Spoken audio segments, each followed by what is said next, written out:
नमस्कार दोस्तों, मैं अंकुर उपाध्याय स्वागत करता हूं आप सभी का आपके अपने YouTube channel share market analysis में। कल आपके लिए बाजार ओपन होने वाला है। कोई छुट्टी मत समझ लेना कि नई साल पे बंद है। बाजार खुल रहा है, प्रॉपर खुल रहा है। कामकाज बेशक स्लो होगा, वॉल्यूम्स कम होंगे, लिक्विडिटी कम होगी, लेकिन मार्केट ओपन है भैया। तो कल टाइम पे बाजार में आ जाना अपनी पोजीशंस को मैनेज करने। शुरू करते हैं बड़ी खबरों के साथ। कुछ स्टॉक्स हैं जिनमें पर्टिकुलर वीकेंड के दौरान खबर आते हुए दिखी है, वो मैं आप सभी के साथ शेयर कर रहा हूं। और पहले ही इससे प्रीवियस वीडियो में ही शेयर कर चुका हूं कि ऑटो सेल्स नंबर वो तो कल ही आएंगे और कल ही रिएक्शन आएगा। मेटल्स का प्रोडक्शन डेटा, बैंकिंग स्टॉक्स की अपडेट, जो भी अपडेट है उस पर तो रिएक्शन कल एज इट इज आपको आता हुआ दिखेगा। लेकिन कौन से खबर वाले स्टॉक्स हैं जिन्होंने वीकेंड पे न्यूज दिया उस पर रिएक्शन देंगे, उसके बारे में समझ लेते हैं। पहले बाजार के बारे में देख लेते हैं कि ग्लोबल मार्केट्स कैसे संकेत दे रहे हैं, निफ्टी कैसी संकेत दे रही है कल के लिए। निफ्टी की बात की जाए तो फ्राइडे यानी कि 2023 के आखिरी ट्रेडिंग सेशन में थोड़ा लाल निशान में बंद हुआ है। 40 पॉइंट गिरकर 47 पॉइंट एग्जैक्टली बोलूं तो एक रेंज प्ले कर रहा था 70-100 पॉइंट की। उस रेंज के आप कह सकते हैं कि मिडल में ऑलमोस्ट क्लोजिंग आ गई है। बैंक निफ्टी थोड़ा ज्यादा वीक थी, सेंसेक्स लगभग 170 पॉइंट्स नीचे था। मिड कैप और स्मॉल कैप आउट परफॉर्म करते हुए दिखे थे आपको।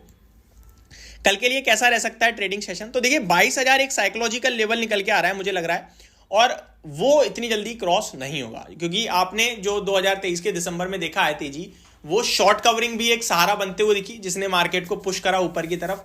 बाकी मेरे हिसाब से अब यहां से थोड़ा रेजिस्टेंस आ सकता है।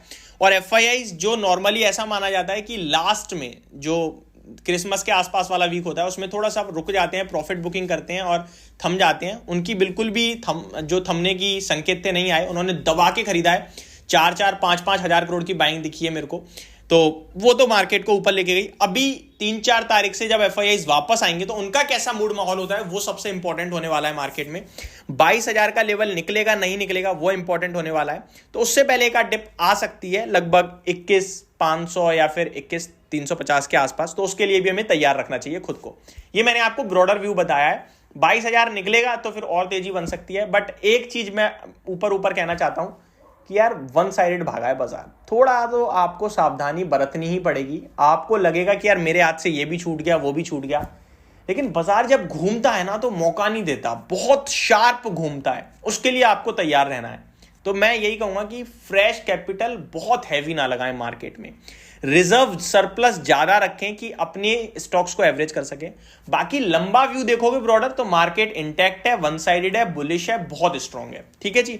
अब आ जाता हूं मैं ग्लोबल मार्केट्स पे। तो बिल्कुल सुस्ती भरा कामकाज हुआ है अमेरिका में भी। कल जो होगा आपके लिए फ्रेश संकेत होंगे, फ्रेश एफआईआई का डेटा होगा, जो कुछ होगा कल फ्रेश होने वाला है। प्रीवियस सब भूल जाओ, 2023 जैसे चला गया वैसे ही आप ये भूल जाना, 2023 में जो हुआ था वो भी चला गया। अब जो होगा वो नया है। अगर मैं आपके साथ डेटा शेयर करूं तो डेटा में ऐसा कुछ है ही नहीं जो मैं आपके साथ शेयर करूं। डाउ जोन्स 20 पॉइंट नीचे था, परसेंटेज नंबर में मूव तक नहीं है ये। नेस्डैक इंडेक्स में आधे % की गिरावट थी और रसल 2000 1.5% नीचे था। तो थोड़े से नेगेटिव साइड पे ही है, पॉजिटिव नहीं है। अब डायरेक्टली आता हूं स्टॉक स्पेसिफिक। तो शुरुआत करते हैं कैंटाबिल, जिसने जस्ट अभी 5:30 बजे खबर की अपडेट दी है। कैंटाबिल ने कहा है company has open 11 new showroom shops at different location in India during the month of December. तो 11 नई दुकानें भारत के अलग अलग हिस्सों में इन्होंने खोली हैं, ये अपडेट दी। और कंपनी के टोटल जो स्टोर शॉप्स हैं, शोरूम्स हैं, वो 515 पे आ चुकी हैं। आरपीपी इंफ्रा प्रोजेक्ट ने ऑर्डर जीता है 183 करोड़ का, तो ये आपके लिए रहेगा रडार पे। Punjab national bank company raises 1 year MCLR to 8.7% from 8. तो सारी बैंकों ने हल्का हल्का बढ़ा दिया है। तो अब आपके लिए लोन लेना थोड़ा और महंगा होगा, ये आप समझ लीजिए। आगे बात करें तो आप अपडेट जो आते हुए दिखे वो मैं आपके साथ शेयर करता हूं। अपडेट आ रही है नजारा टेक्नोलॉजी से। Company unit signed agreements for subscribing to a convertible note for freaks for you gaming. ज्यादा बड़ी इंपैक्ट वाली न्यूज नहीं है। न्यूज आ रही है नेगेटिव यूनाइटेड स्पिरिट्स के लिए। दिसंबर में 31 दिसंबर इनके लिए माना जाएगा बढ़िया, लेकिन खबर नेगेटिव आ गई है। खबर क्या है? Company got order penalty of ₹467 crore from office of principal commissioner CGST and central excise Kolkata north commissionerate. तो 467 करोड़ का पेनल्टी के लिए इन पे ऑर्डर आ गया है। तो ये नेगेटिव ही खबर मानूंगा मैं से।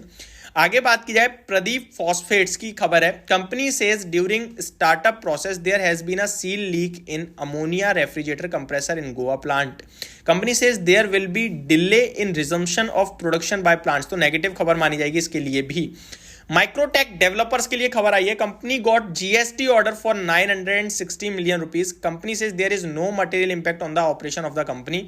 तो 91 करोड़ रुपीस का एक जीएसटी ऑर्डर आया, बाकी कंपनी का कोई फर्क नहीं पड़ने वाला है। कंपनी ने कहा ठीक है। ग्रेजिम की तरफ से खबर है, company board meeting on January 4 to consider and approve various matters in connection with right issue. तो राइट इशू आ सकता है 4 जनवरी को, ध्यान रखना ग्रेजिम पे। Company commission additional 1,23,000 tonne annual capacity of advance material manufacturing capacity in Gujarat. Total capacity of advance material is 2,46,000। Positive news मानूंगा मैं से, कुछ नेगेटिव है नहीं इसमें। आगे बात की जाए तो कोरोमंडल इंटरनेशनल ने कहा है, company says neighbourhood communities taken to hospitals due to ammonia leak in Chennai discharge. जो इनका अमोनिया गैस लीक हुई थी उसके चलते जो कुछ आसपास के लोग हॉस्पिटलाइज हुए थे उन सबको डिस्चार्ज कर दिया गया है अभी। तो ये खबर आते हुए दिख रही है, पॉजिटिव न्यूज है लोगों के लिहाज से और कंपनी के लिहाज से भी। GPT infra project company L1 bidder साबित हुई है, यानी कि 267 करोड़ का इन्हें ऑर्डर जल्दी ही मिलता हुआ दिख सकता है। ये खबर मान के चलिए आप। टाइड वाटर ऑयल ये स्टॉक अभी खबरों में भी आ गया है और बजट से पहले नॉर्मली ये वाटर वाले स्टॉक्स जो हैं वो खबरों में आ जाते हैं। तो ये सारी चीजें हैं। बाकी ट्राइडेंट के लिए खबर आई है, company says existing capacity of yarn business at Budhni Madhya Pradesh has been enhanced with effect from 29 दिसंबर। Company invested oh my god 830 crore रुपए का निवेश किया है। तो ट्राइडेंट के लिए भी एक पॉजिटिव खबर आते हुए दिख रही है। तो अभी के लिए सिर्फ इतना ही। मिलते हैं कल नई साल पे नए स्टॉक्स के साथ, नए बाजार के साथ, और hope for the best portfolio में मतलब इजाफा हो और पोर्टफोलियो अच्छी बनती रहे। Thank you so much for watching this video. Good night guys.